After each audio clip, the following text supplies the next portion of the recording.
Здравствуйте, меня зовут Кирилл Мартынов. Это ужасные новости.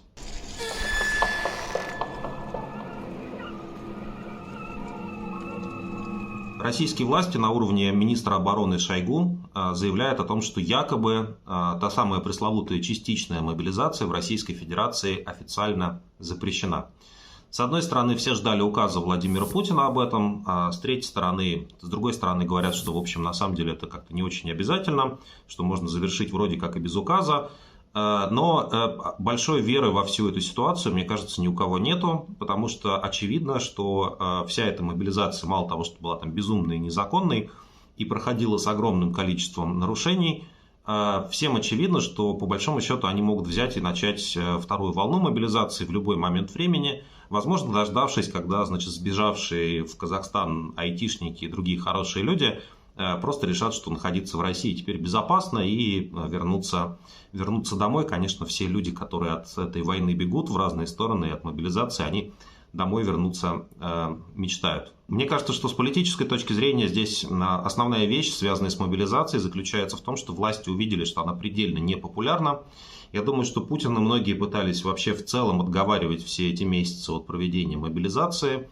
А сейчас выглядит, опять же, так, как будто бы политический блок в администрации президента, все еще как-то существующий, хотя тоже уже мобилизованный на фронт. Мы видим эти безумные фотографии, когда Кириенко позирует где-то на фронте, как такой главный боевик. Мне представляется, что политические риски для Путина внутри страны сейчас такие высокие, что они попытались как можно скорее непопулярную мобилизацию показательно завершить. Мы очень скоро увидим, насколько их слова справедливы, насколько действительно людей перестали хватать на улицах. Но самое главное здесь в мобилизации, надо помнить об этом, заключается в том, что с 1 ноября, когда мобилизация типа закончится, с 1 ноября у нас начнется что? Правильно, осенний призыв на срочную службу в российскую армию. И те люди, которые пойдут как срочники в российскую армию в этом году, если война затянется, они имеют все шансы оказаться в итоге на фронте, потому что по условиям мобилизации те люди, которые уже находятся в российской армии, их, в общем, даже специально призывать не надо, они просто переходят из статуса срочно служащих в статус людей, которых можно отправить на фронт, формально как контрактников, они же мобилизованные. Законы, путинские указы эти два понятия приравнивают друг с другом. Поэтому я бы на месте мужчин, находящихся в Российской Федерации сейчас, я бы расслабляться не стал. Все по-прежнему достаточно опасно для вашей жизни, и безопасности вашей семьи, и вашего благополучия. Мы будем очень пристально наблюдать, как будет проходить этот осенний призыв и как будет завершаться эта мобилизация. Следите за публикациями «Новой газеты Европы».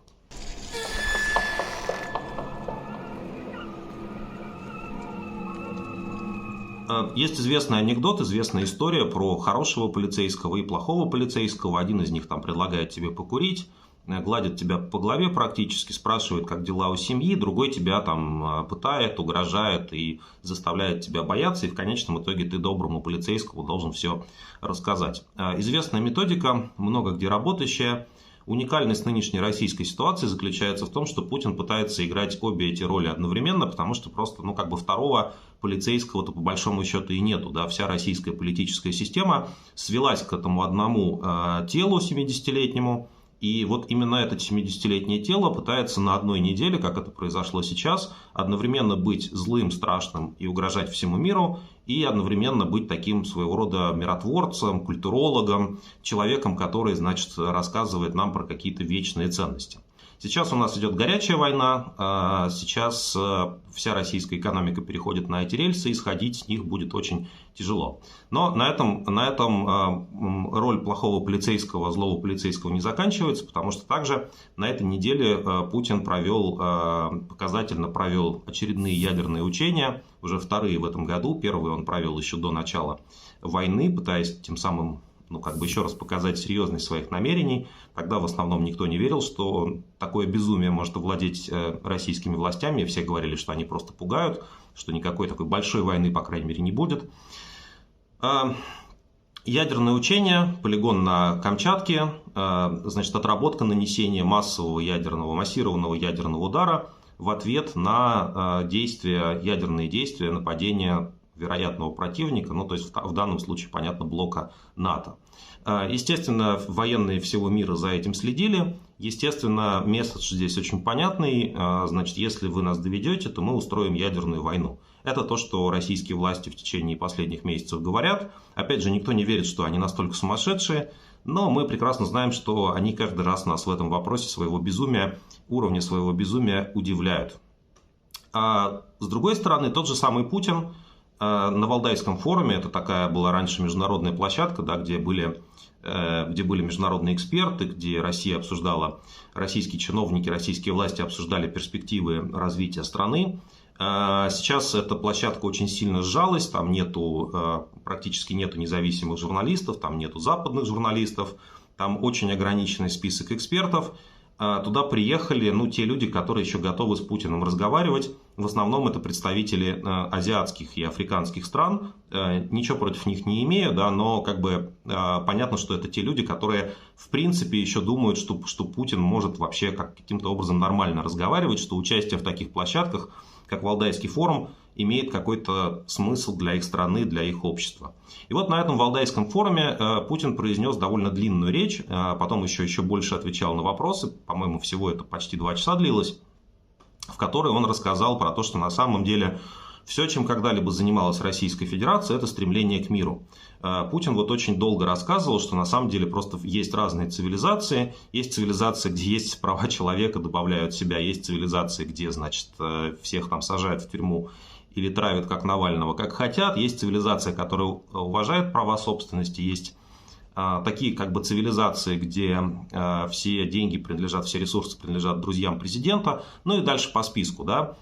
И вот он говорит, что мы должны стремиться к тому, чтобы все эти замечательные цивилизации существовали вместе в качестве такой симфонии человеческих цивилизаций. Пропаганда анонсировала эту речь Путина как великое какое-то историческое событие, Валдайскую речь Путина 2022 года. И кажется, теперь нам всем будут продавать идею о том, что вот Путин в этой речи выступил как такой великий миротворец, предложил Западу некий почетный мир на условиях Путина, но зато, по крайней мере, войны не будет. Давайте разделим планету на сферы влияния, Украина так или иначе попадет в российскую сферу влияния, и после этого воевать уже будет не нужно, просто будет такая дележка малых стран, как это происходило в 19 веке. То, что предлагает, по сути, сейчас Владимир Путин.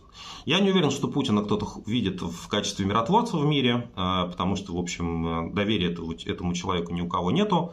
И в целом, эта речь больше всего напоминала такой, знаете, Валдайская речь Путина, она больше всего напоминала такую историю уходящего диктатора. Диктатор, который уже, в принципе, все сказал, что мог сказать, и начинает дальше до бесконечности повторяться, рассказывая про нашу великую миссию, про то, что Запад, значит, нас обижает, про традиционные ценности.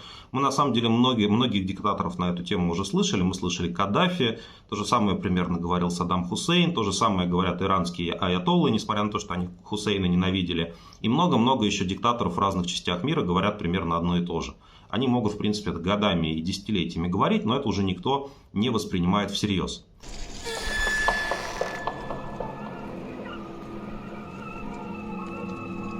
Параллельно со всеми этими большими геополитическими событиями разворачиваются маленькие человеческие драмы в рамках российского шоу-бизнеса. Ксения Собчак, дочь Анатолия Собчака, человека, который когда-то был начальником Владимира Путина, звезда российского шоу-бизнеса, журналистка, для некоторых, по крайней мере, уехала из России. Предшествовало этому заявление Собчак о том, что, в общем, никакого паспорта Израиля у нее нету, что, в общем, это совершенно не нужно, и можно прекрасно жить и работать в России. И вот заканчивается это тем, что мы видим Собчак, которая пересекает пешком границу с Литвой, и предъявляет пограничнику, как объявила, собственно, литовская пограничная служба, тот самый израильский паспорт, который, по ее словам, никому не нужен. Понятно, что, с одной стороны, это история про сословные привилегии. Если ты человек из очень хорошей семьи в России, если твой папа когда-то был начальником Владимира Путина, то это означает, что, в принципе, у тебя очень много возможностей для того, чтобы получать те блага, которые простым людям недоступны. Ну вот теперь это литовская виза, которую в нынешних условиях получить все труднее, точнее даже не литовская виза, а возможность пересечь литовскую границу, недоступная большинству российских граждан. Все спорят по этому поводу, является ли, как говорит западная пресса, рассказывает, что, в общем, Собчак была критиком Путина. До некоторой степени, очень небольшой, это правда. Действительно, она несколько раз позволяла себе такие критические заявления по поводу того, что в стране происходит. Кто-то видит в ней вот такого, значит, пострадавшего человека чуть ли не за правду. Другие люди, наоборот, видят в ней чуть ли не шпионку, которую Путин отправил вот по этой семейной линии, ну, не знаю, разрушать российскую оппозицию изнутри на Западе. А уголовные дела против Собчак и против ее сотрудников – это прикрытие для этой шпионской разведывательной операции. Я думаю, что все на самом деле несколько сложнее, как обычно бывает. Самое важное, что надо понимать про Собчак, заключается в том, что это, безусловно, это важная часть той путинской системы, которая существовала в последние годы и десятилетия, до нынешнего года, до войны. Эта путинская система строилась на том, что, в принципе, есть определенные правила, которые не записаны ни в каких законах, но если ты знаешь нужных людей, ты хорошо понимаешь свое место под этим солнцем, и ты можешь действовать внутри этих правил, да, и можешь, соответственно, выживать в них, получать какие-то бонусы и так далее. Собчак – это олицетворение такого персоналистского, не слишком законного правления, когда большая часть вещей решаются не по закону, а по знакомству. Это вот, в принципе, то почему этот феномен вообще стал возможным, как бы такого почти независимого журналиста в человека с каким-то своим мнением в современной России. И, конечно, самая грязная здесь история из публично известных – это вот президентская кампания Собчак 2018 года, когда она делала вид, что она независимый кандидат, показывала, какая в России замечательная демократия, а в итоге все это кончилось тем, что просто она ушла из политики, наобещав своим сторонникам, молодым людям, которые за ней пошли и ей поверили, наобещав им, что будет партия, что политическая борьба будет продолжится, ну и так далее. Видимо, уже к 2019 году политическая борьба оказалась ненужной, и, в принципе, можно вполне быть довольным Владимиром Путиным, даже если ты недавно независимый как бы кандидат. Так вот, мне кажется, что история про Собчак – это не история про жертву и не история про шпионов в российской оппозиции, хотя, может быть, и то, и другое до какой-то степени очень небольшой, может быть, верно. Это история про то, что сломался тот путинизм, который мы знали все эти годы.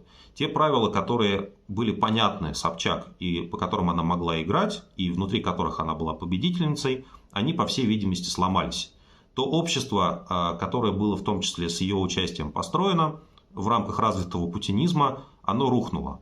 Сейчас риски таковы, и грызня внутри российских, ну как бы элита, скорее, силовиков и спецслужб такова, что никто не может себя чувствовать в безопасности. Для Собчак вся эта ситуация оказалась слишком рискованной, и она выбрала вместо того, чтобы как бы бороться внутри России там, значит, со всеми своими врагами, у которых у нее много, она решила вот таким образом из России уехать. На мой взгляд, пересечение Собчак-литовской границы с израильским паспортом – это конец того мирного довоенного путинизма, символический конец, который мы знаем. Даже очень привилегированные люди в итоге не чувствуют себя в безопасности в нынешней России.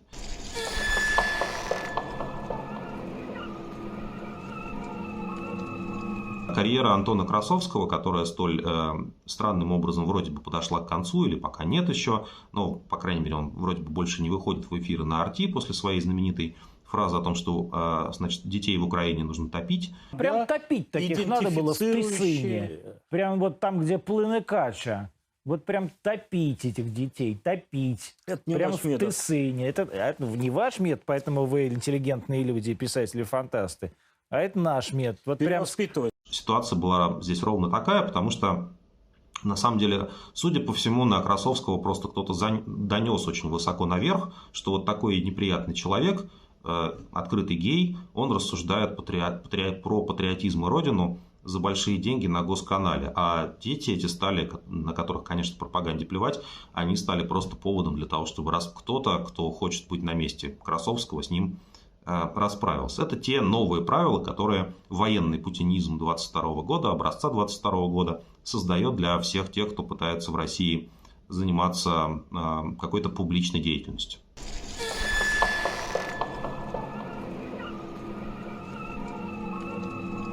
Госдума тем временем не дремлет, Хотя, конечно, лучше было бы ей поспать какое-то время, может быть, даже летаргическим вечным сном, как институту, и продолжает принимать, рассматривать и принимать, да, самые ужасные варварские законы, которые, наверное, если бы не война, это бы рассматривалось как какая-то социальная катастрофа, но под покровом войны можно делать всякие чудовищные вещи. Да. И вот Госдума приняла уже в первом чтении, скоро примет во втором и в третьем, в финальном чтении закон о том, что любые упоминания ЛГБТ-персон, ЛГБТ-людей и отношения между ними в каком-то положительном, позитивном контексте, вне зависимости от того, слышат ли это дети, это правонарушение, которое наказывается огромными штрафами.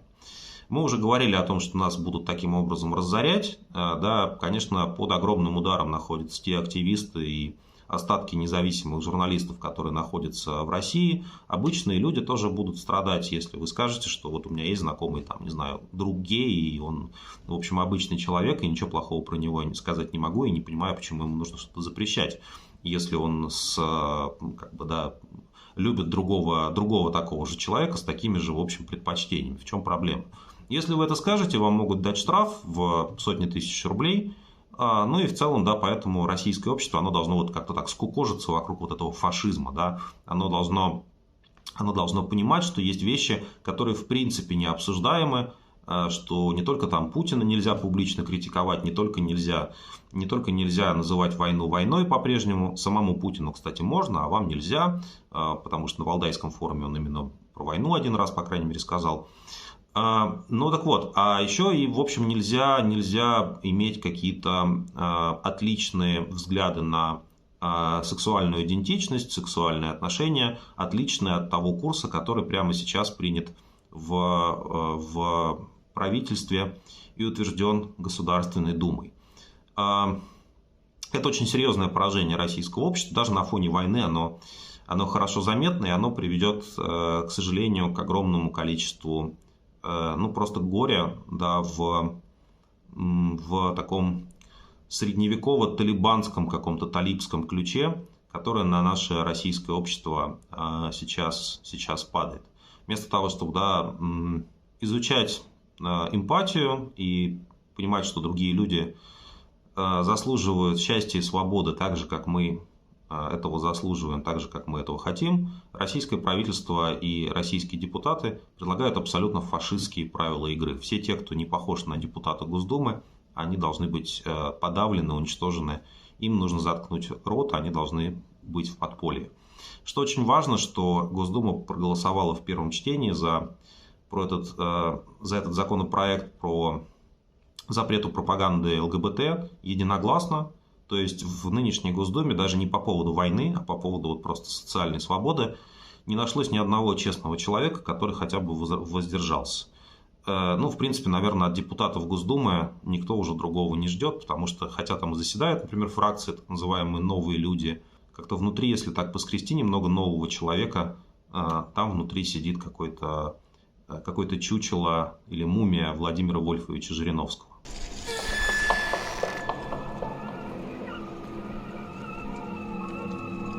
Рамзан Кадыров, лидер Чеченской Республики, объявил священную мусульманскую войну, джихад против Украины. Это его заявление совпало с ударом украинской армии по чеченскому подразделению, в результате которого больше 20 человек одномоментно погибло, еще десятки людей из кадыровской армии получили ранения. Джихад как-то немножко буксует, все знают, да, что кадыровские войска в основном занимались записью коротких видео о том, как они побеждают, там, не знаю, пустые дома, кусты, бегают по рельсам с пулеметами. Но, конечно, это все очень важно для Кадырова, потому что у него впереди, по всей видимости, борьба за сохранение своей власти, а может быть даже увеличение своей власти в той ситуации, когда Российской Федерации, путинской, когда она столкнется с каким-то уже серьезным кризисом, который, к сожалению, действиями Путина абсолютно точно спровоцирован. Да, вот такие военизированные группировки, Пригожинская, Кадыровская, еще чья-то, недавно ФСО, показательно, Федеральная служба Охрана им показательно устраивала учения в Москве с бронетехникой, показывая, что, в общем, у них тоже есть своя собственная армия. Это все такая подготовка к тому, чтобы, да, в случае серьезного конфликта уже внутри самой России, ну, вспомните то, что было после Первой мировой войны в Российской Федерации, ну, тогда в Российской империи, извините, вот, чтобы, в общем, как-то быть к этому ко всему готовым. И очень странно, да, конечно, это история про то, что выясняется, что вот, оказывается, мобилизованные граждане Российской Федерации, они участвуют в чем? Они участвуют в джихаде. Может быть, они и не знали, но фактически получается, что Путин, его армия, значит, генерал Суровикин и все прочие Кириллы Стремоусовы, они все на самом деле такие джихадисты. По крайней мере, этого никто не опроверг, и никто не сказал Кадырову, что ведется здесь что-то другое. Я не думаю, что все исламские богословы и все мусульмане согласятся с этой оценкой ситуации. Безусловно, многие мусульмане как раз воюют против кадыровцев на этой войне и против российской армии. Есть среди патриотов Украины, есть в частности крымско-татарское меньшинство. Но, тем не менее, да, важно, что Кадырову никто не пытается заткнуть рот. Он может говорить, в общем, все, что угодно и втягивать в людей в России в любые идеологические конструкции, которые ему приходят в данном случае в голову.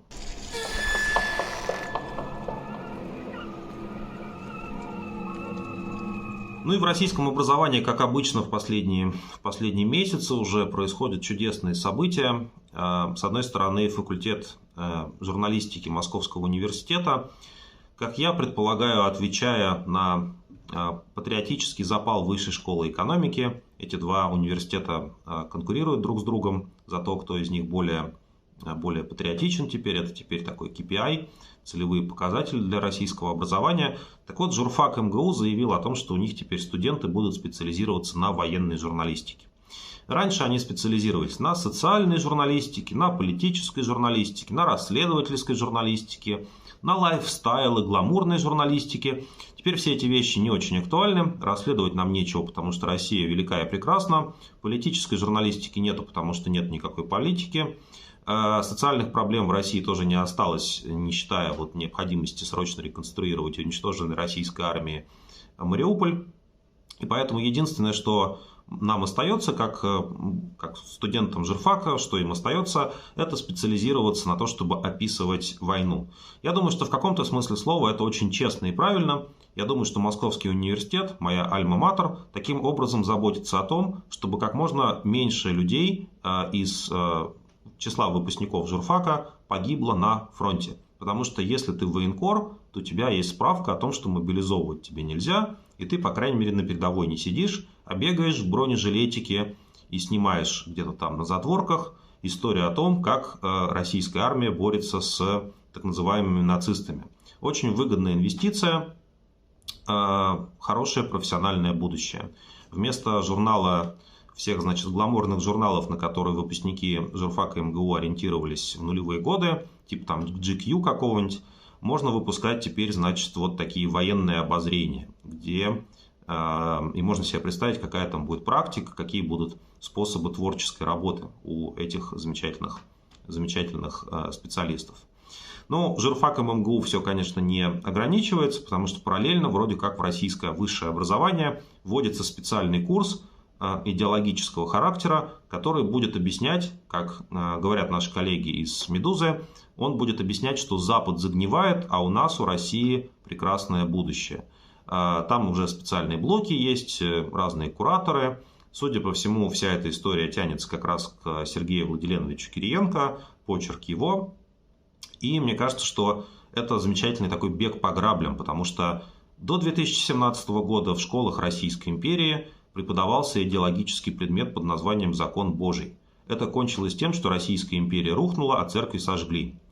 До 1991 года в российских университетах, ну, может быть, до 1989, преподавался курс по истории ЦК КПСС, точнее, просто КПСС, Коммунистической партии Советского Союза, а также курс по научному большевизму. И все со скрежетом зубов вспоминают эти курсы, насколько это было бессмысленная, нелепая трата времени. Так вот, теперь у нас будет курс по новой российской идеологии, где не будет особо ни православия, потому что, в общем, на самом деле российские власти все абсолютно к какой-либо религии никакого отношения не имеют, и никто не поверит, если там Путин заделается монахом, да, и заявит, что он какой-нибудь как иранский аятолла, духовный вождь Российской Федерации от лица православной религии. Ну, не работает это, да, для человека с такой биографией, как Владимир Путин, хоть он и крестится со свечкой в церкви 2 раза в год на 2 главных православных праздника. Не получится придумать, что, хотя к этому есть некоторые такие пробросы, не получится сказать, что на самом деле российские власти занимаются борьбой за социальную справедливость, придумать какой-то новый марксизм.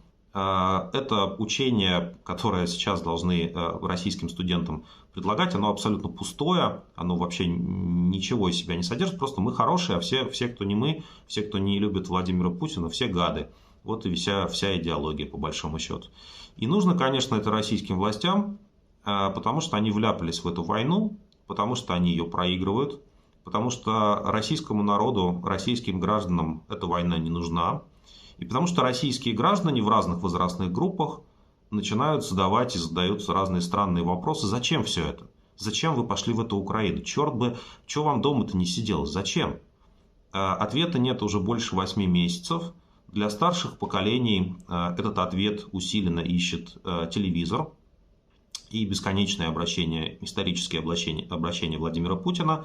Но вот теперь решили взяться и за поколение 20-летних, которым будут втирать примерно ту же самую чушь, что в телевизоре втирают их старшим родственникам на учебных занятиях. Больше всего мне здесь жаль несчастных преподавателей университетов, которых отправят на вот эти баррикады рассказывать о том, что мы самые великие, а Запад лежит возле. Мой месседж по поводу российского образования очень простой. Если можете, бегите.